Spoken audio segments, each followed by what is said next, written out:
Assalamualaikum warahmatullahi wabarakatuh. Perkenalkan, nama saya Budi Cahya Bagakara dan saat ini saya akan kembali membahas jawaban saya di UAS. Sekarang, UAS Fisika 1.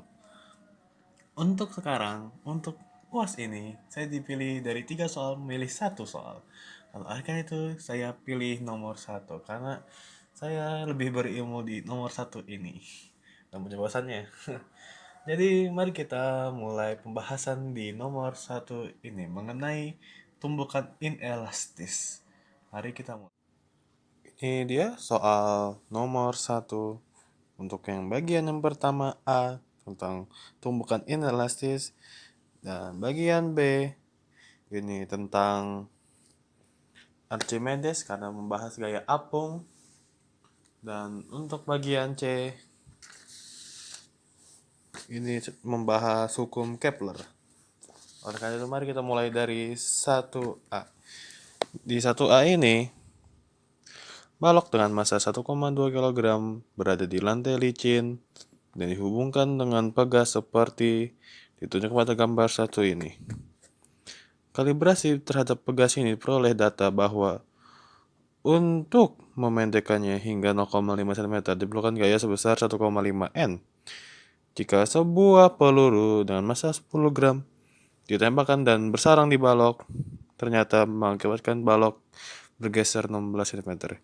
Dan karena pelurunya bersarang dan tidak terpantul, maka bisa disimpulkan bahwa ini adalah tumbukan inelastis.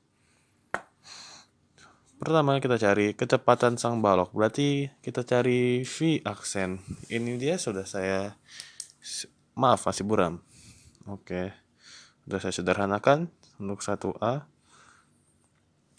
Pertama, kita perlu mencari sang konstanta pegas. Rumus dasarnya F sama dengan min Kx.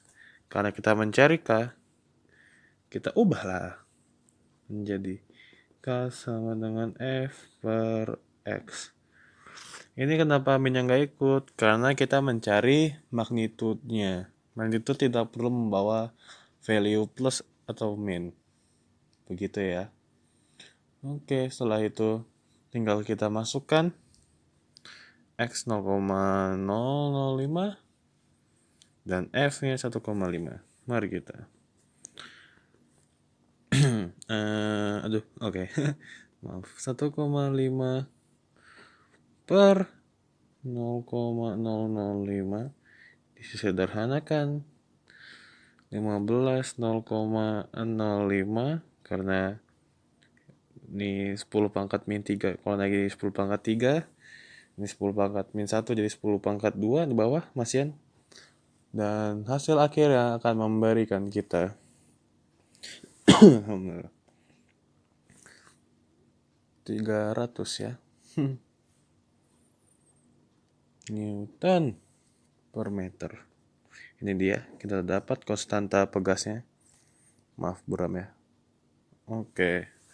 Setelah itu kita gunakan hukum tumbukan. Setiap tumbukan pasti akan potensial sebelum tabrakan punya nilai yang sama dengan setelah tumbukannya.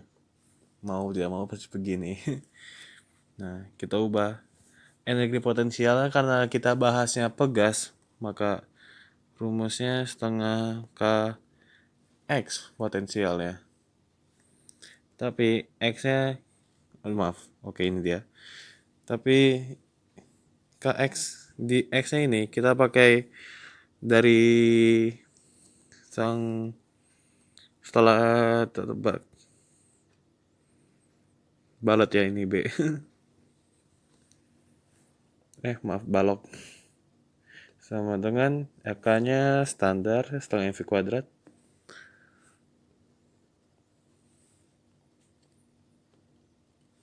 Oke, untuk masanya kita pakai massa balok ya.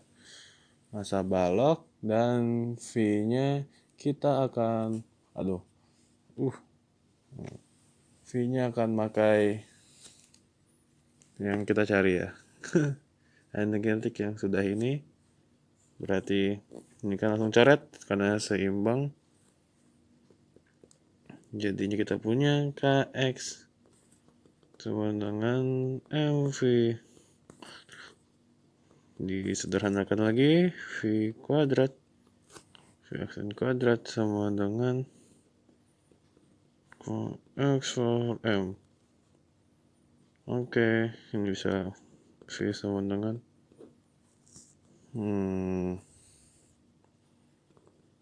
KXB per, ini kan massa total, berarti kita massa balok tambah massa peluru. Ini dia. Habis itu tinggal kita cari V aksen, maaf ya, lupa aksennya. V aksen sama dengan K 300 dikali X balok setelah tabukan 0,16. Oh maaf, saya lupa kuadratnya. Maaf. Ini kuadrat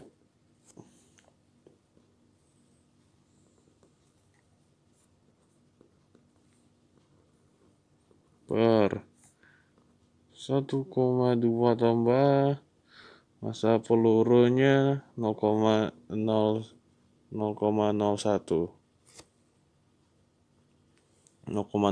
ditambah 1,2 akan memberikan kita 1,21 ya. Kita sederhanakan lagi biar mudah. Ini 1,21 per 300 kali 0,16. Ini bisa dikeluarkan karena ininya sudah dalam bentuk kuadrat. Jadi ini memungkinkan kita langsung mengeluarkannya, ambil kuadratnya, sehingga akan memberikan kita akar 300 per 1,21. Hasil akhirnya akan memberikan kita, maaf buram.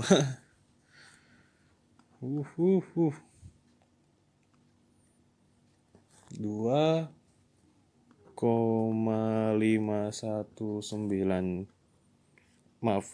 meter per second. Ini dia untuk bagian 1A I. Selanjutnya kita cari berapa kecepatan pelurunya, berarti kita cari kecepatan sebelum dia kena dengan baloknya. Rumus untuk tumpukan inelastis itu, bentar ya. Oke, MV balok ya tambah MV peluru sama dengan M balok tambah M peluru V aksen. M balok karena belum gerak kita langsung kasih 0. Jadi kita langsung dapatkan MV-nya sang peluru. Massa sang peluru tadi adalah 0,01 kg. Jadi massanya 0,01 dan ini yang kita cari, V sama dengan massa balok sama massa peluru tadi 1,2 tambah 0,01 menjadi 1,21. 1,21.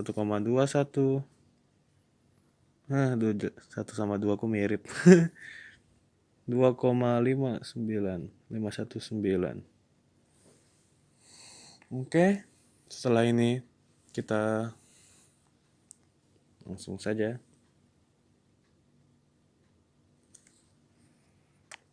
V sama dengan 1,21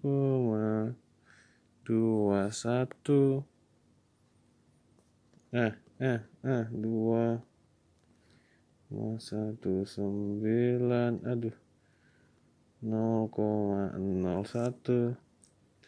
Ini karena 10 pangkat min 2 kalau ke atas kan ini bisa menghilangkan ini. Berarti kita langsung 121 kali 2,519 akan memberikan kita hasil akhirnya 304,8 841 meter per second. Ini dia, terlihat seperti peluru ya. Ini dia. Oke, untuk bagian berapa persen energi yang diserap, kita mencari berapa energi dari potensial ke kinetik. Oleh karena itu, kita cari saja ya. Emang dicari ya, maaf. Segitiga energi kinetik sama dengan akhir kurang eka awal akan memberikan kita eka akhirnya setengah mv kuadrat. Wait, itu awal ding. Maaf, setengah. Oh ya kan sudah masuk, karena akhirnya adalah balok dengan pegas, kita pakainya masih dengan setengah kx kuadrat. Kx kuadrat tetap pakai yang aksen balok. Maaf ya agak buram. Oke. Ayo kamera semangat. Awalnya kita mv kuadrat. Di sini kita masukkan setengah 300 x, ininya 0,16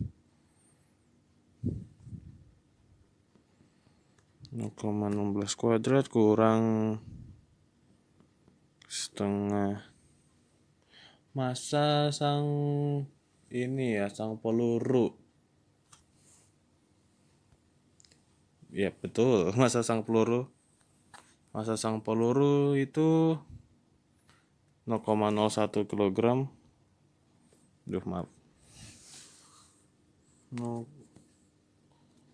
0,01 kg dikali sang kecepatan sang peluru. Kecepatan sang peluru kita dapatkan 304,84. Tuh, bombastis. Aduh, gerak-gerak kertasnya. Terus 4841 kuadrat. Ini dia, maaf agak kacau tulisannya. Siap. Oke. Ini akan memberikan hasil akhir kita 460,8. Ini adalah hasil akhir setelah pengukuran ini dengan ini. Tapi di awalnya itu kita mempunyai, oke saya langsung ini aja ya di atasnya. Dari bagian kiri ini kita dapatkan 3,84, dari kanan ini kita dapat 464,64. Jadi dari 464,4 energi awal yang telah dibentuk hanya dapatkan 3,84. Jadi yang terbuang adalah 60,8. Karena yang di soal mintanya persen atau persen, maka kita langsung aja per 464,64 dikali 100%. Hasil akhirnya 99%, 173. Aduh, gerak lagi kertasnya. 173. Ini 99,173 adalah energi yang terbuang, tapi karena yang mintanya yang terserap, persentasenya 100% dikurang 99,173 akan memberikan kita bentar 8. Ini dia. Ini adalah energi yang terserap. 0,837% dari energi yang ada, yang ditimbulkan. Dan 99% tersebut energinya hilang. Itu sekian untuk nomor 1A. sekarang mari kita pindah ke soal teori. Untuk soal teori ini, kita punya ini. Anda melakukan eksperimen gaya apung buoyant force menggunakan gelas kosong dan tangki berisi air. Gelas kosong tersebut Anda masukkan ke dalam tangki air, di mana bagian atas gelas menghadap ke bawah sehingga udara di dalam terjebak tidak bisa keluar. Jika gelas kosong tersebut Anda tekan masuk lebih dalam lagi, bagaimanakah perubahan gaya apung buoyant force pada gelas tersebut? Semakin besar, semakin kecil, atau tetap sama? Berikan penjelasannya. Jadi, kita misalkan ada gelas. Saya gambar saja gelasnya. Saya jepit. Oke. Nah, enak. Ini adalah air. Dan sini adalah gelasnya. Seperti yang kita lihat dari yang simpel ini, gelasnya setengah masuk. Berarti di situasi ini, gelas ini memiliki setengah volume yang tercelup. Dan dengan volume tercelupnya kecil, maka sang buoyant force-nya itu sendiri, sang gaya apung, juga ikut kecil. Tapi bila saya kedahkan aja gelasnya, ini sudah penuh, anggap aja ada udara ya, maka sudah dipastikan sang volume tercelup dari gelas tersebut makin besar dari situasi sebelumnya. Oleh karena itu, ini naik dan otomatis sang gaya apung itu sendiri, buoyant force itu naik. Tapi bila Anda mau lebih dalam lagi, hasilnya tetap sama karena volume yang tercelup pun tetap sama. Tetap gelas itu sendiri, tapi dengan tambah dalam, maka gaya apungnya tetap sama. Dan oleh karena itu maka bisa kita simpulkan bahwa volume yang tercelup itu selaras, sejalur, senilai dengan nilai gaya apung. Makin besar kedalaman, makin besar volume yang tercelup dalam benda tersebut, maka makin besar juga sang buoyant force itu. Itu dia untuk yang 1B. Sekarang kita pindah ke 1C.